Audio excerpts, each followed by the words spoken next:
Bien, una vez más, su hermano Plinio Candelario, una vez más con ustedes, en la serie que tenemos de la voluntad de Dios. La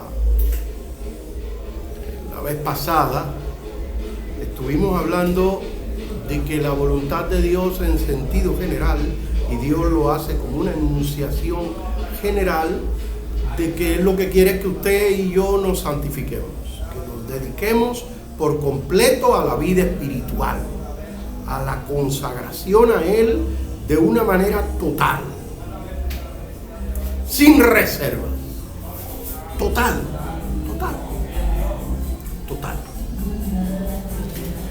Y en el día de hoy vamos a hablar del segundo aspecto de la voluntad de Dios, que es que la voluntad de Dios es que demos gracias por todo. ¡Wow! Que demos gracias por todo.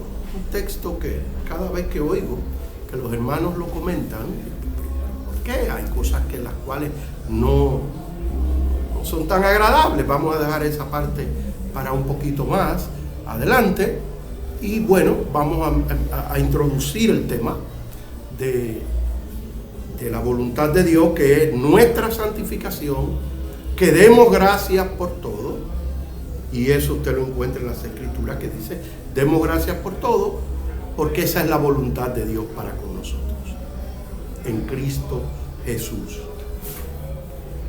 Pues bien, introduciré el tema de esta manera. El Dios en el cual hemos creído, y es importante que tengamos una idea de Dios lo más bíblica posible, es decir, lo más conforme a la verdad posible.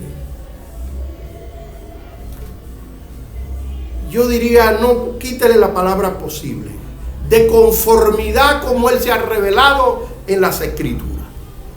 Él quiere que nosotros nos acerquemos a Él, al Dios que se ha revelado en la Escritura, de la manera más real, verdadera posible, totalmente.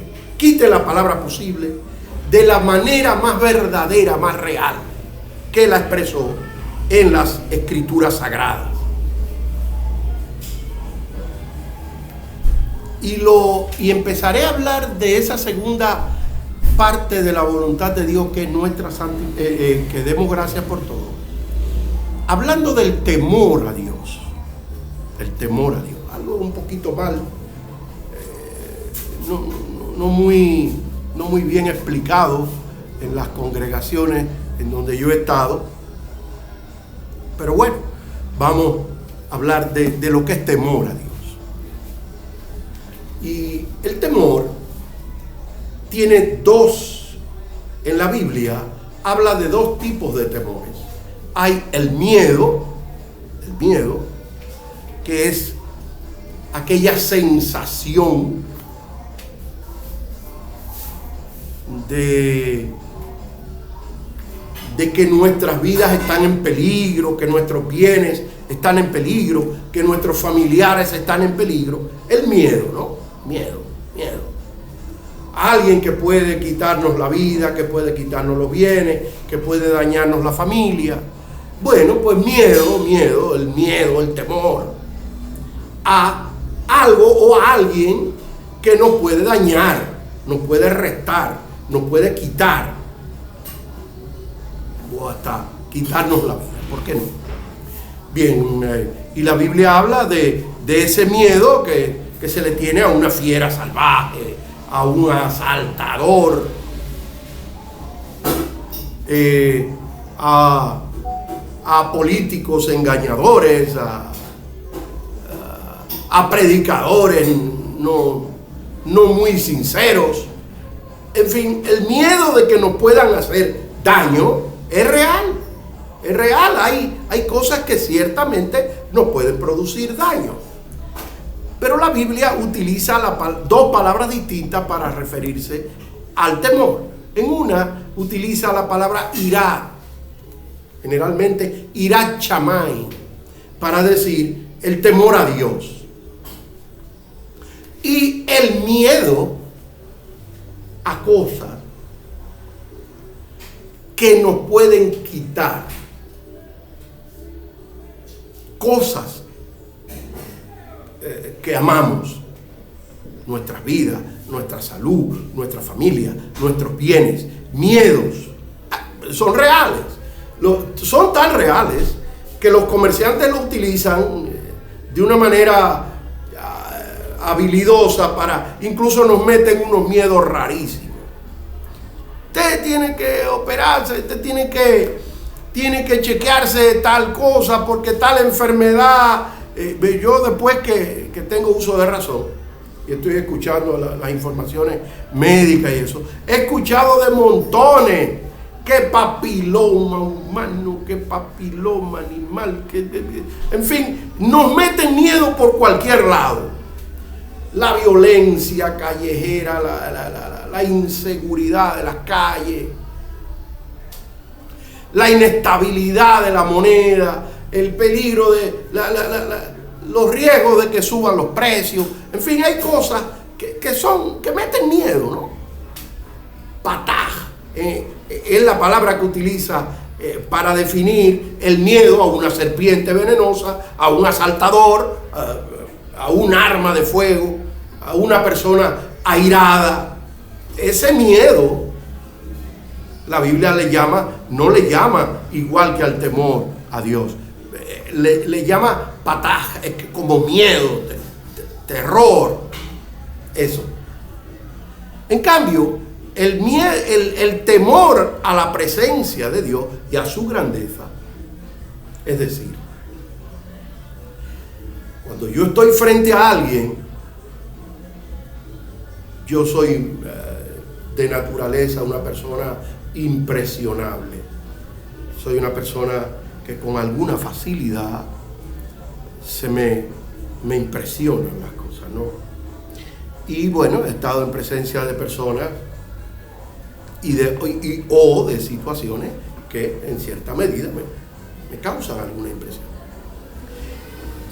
Un presidente de la República llega a un lugar y usted está ahí, es lógico que bueno, usted lo va a hablar, usted va a hablar a solicitar un empleo. El temor a que esa persona tiene en sus manos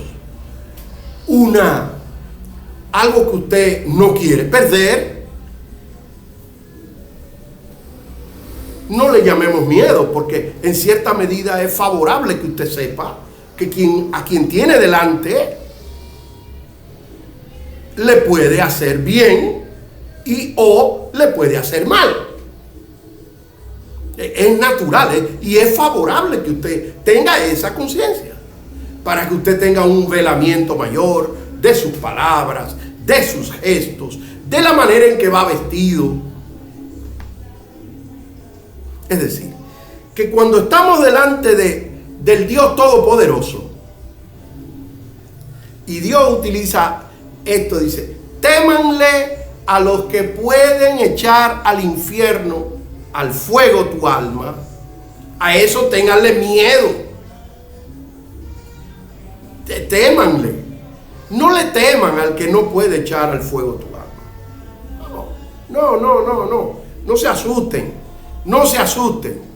Dios quiere que no tengamos miedo y nos ayuda. Sabe que el miedo, paralizante como produce una enfermedad, creo que le llaman catatonia, a un miedo que es paralizante, que causa un desorden en la conducta de la persona, que llega a lo que se llama catatonia, ¿no? Un ataque de pánico muy agudo y puede llegar hasta ahí.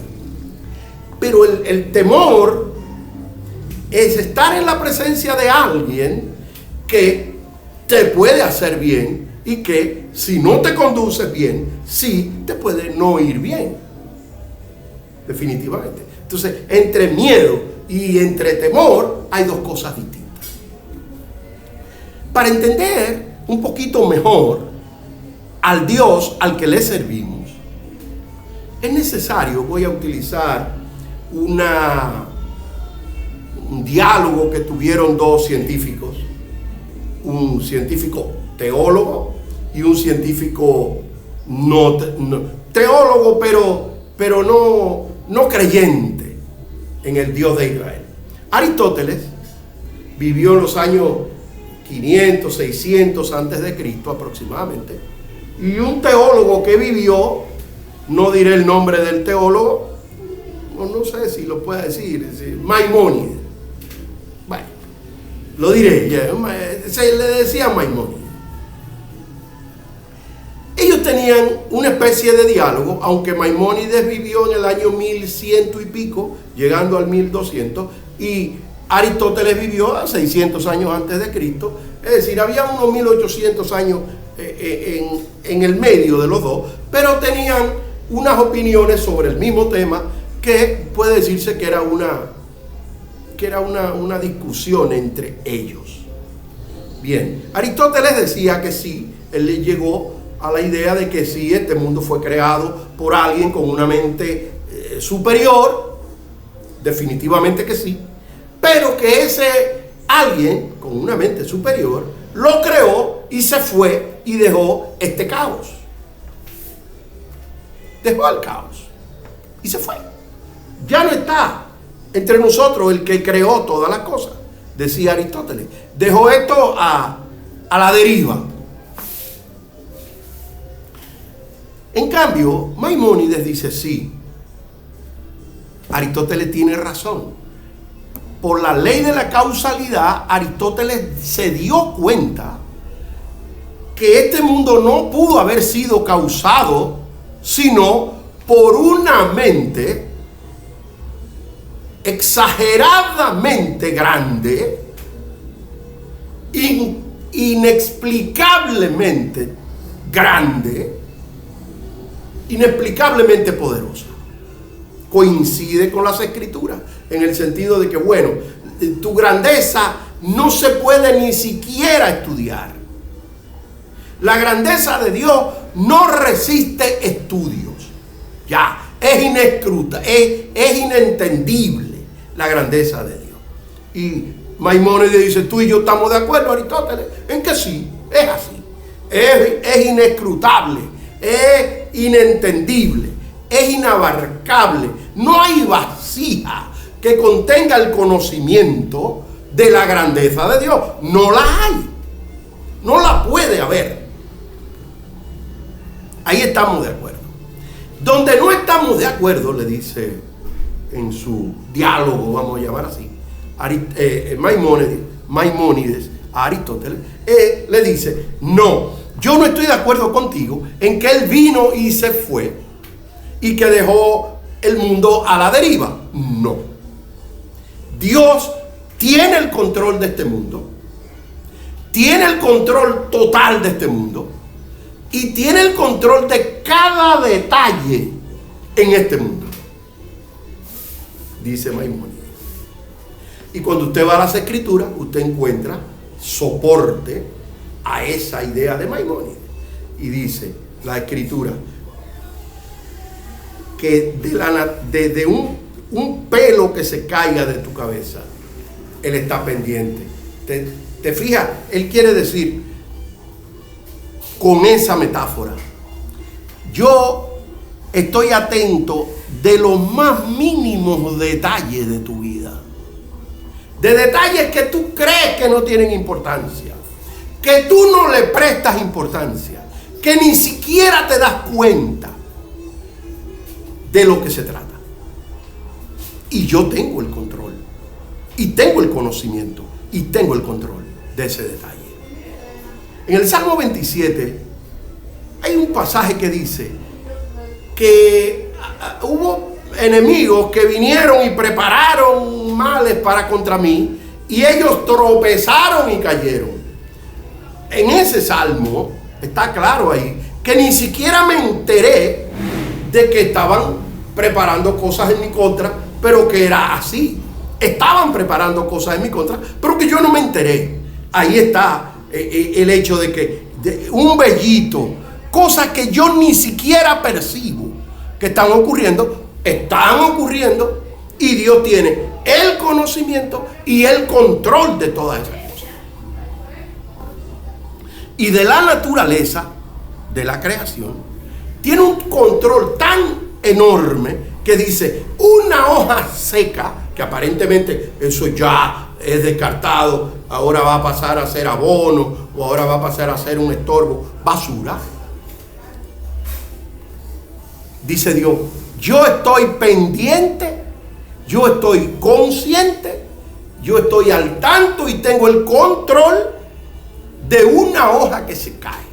Es decir, tanto en la naturaleza, tanto en la vida de un hombre, yo tengo control total.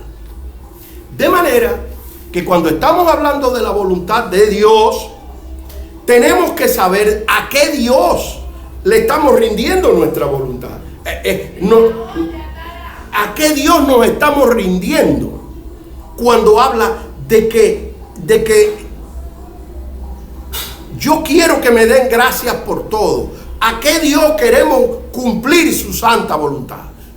¿Qué tipo? ¿Quién es? ¿Cómo se comporta? ¿Qué espera Él en términos de que yo me haga el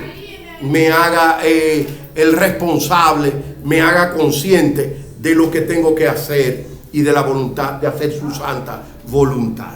Bien.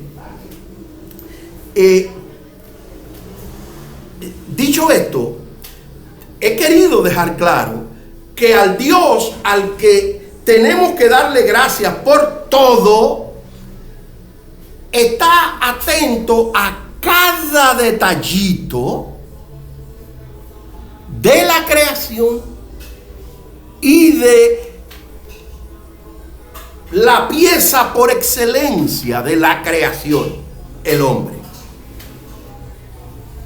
Cuando usted ve, el orden de la creación le indica que Dios fue creando las cosas de menor importancia a los de mayor importancia.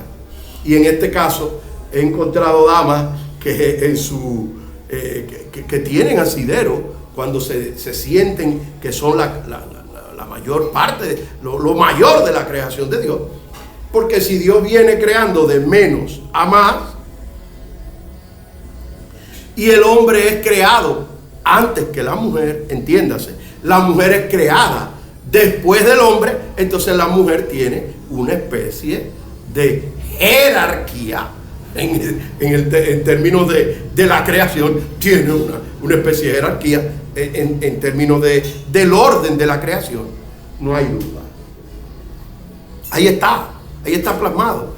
Que lo cojamos a chiste o que le busquemos explicación, bueno, amén, pero está plasmado ahí. Si Dios viene creando las cosas de menos importancia a los de mayor importancia, y el hombre es la obra maestra de su creación, y el hombre fue creado en dos fases, digamos, en una fase el masculino y en otra fase la femenina, entonces y dejó la femenina para último, bueno, no hay duda que en ese sentido, siguiendo el razonamiento lógico ahí, vamos a decir que la mujer pues tiene más, es la obra maestra de la obra maestra de Dios. Pues bien, cuando decimos que debemos dar gracias por todo, es la voluntad de Dios, entonces tenemos que entender algo. Dios no es un cínico para ponernos a decir, por ejemplo, den gracias por algo que nos hace daño.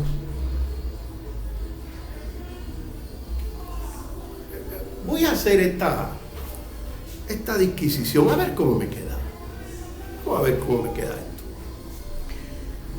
Cuando una persona sufre de azúcar, de diabetes, tiene una enfermedad, presión arterial alta o lo agita, y él muere, esa enfermedad no se la lleva. Pero cuando esa persona tiene problemas en su manera de ser, no se puede controlar, ofende a los demás por el gusto, no cuida de los demás, del que tiene necesidad, etcétera, etcétera. Esa parte quedará contigo por la eternidad.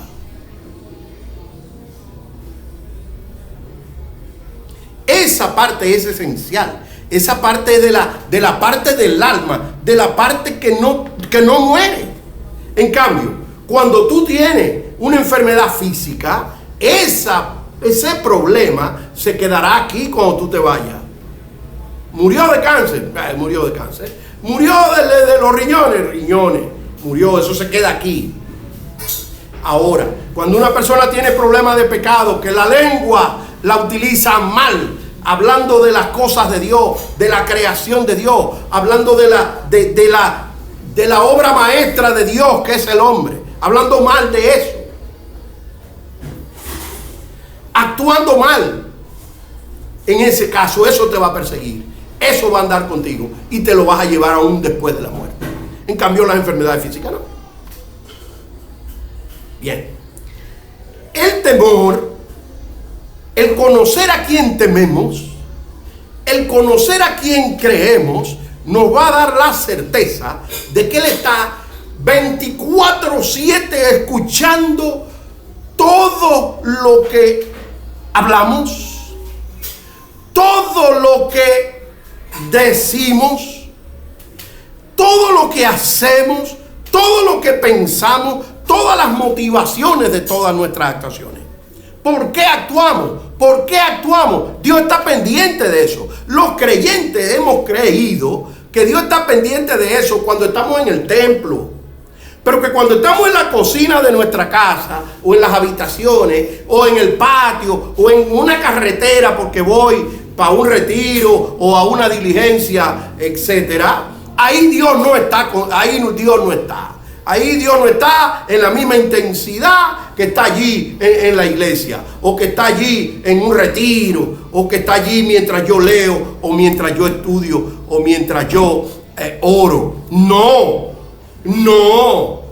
El Dios al cual tememos está al tanto de los más mínimos detalles de cada persona.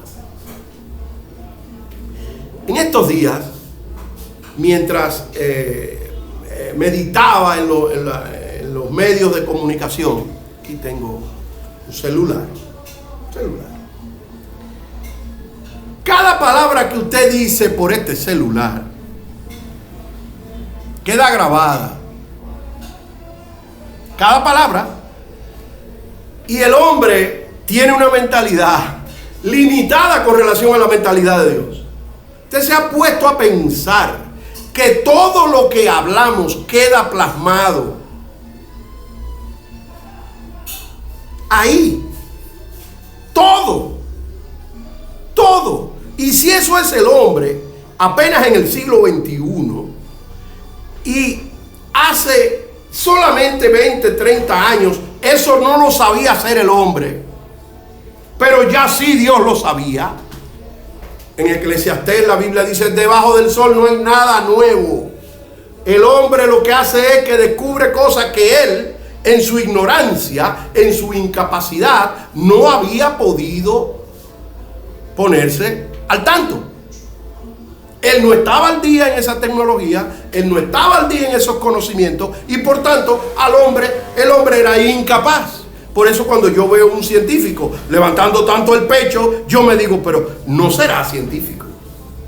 Porque usted sabe, científico, que los libros de medicina con los que estudiaron los estudiantes de medicina de la época que yo fui a la universidad,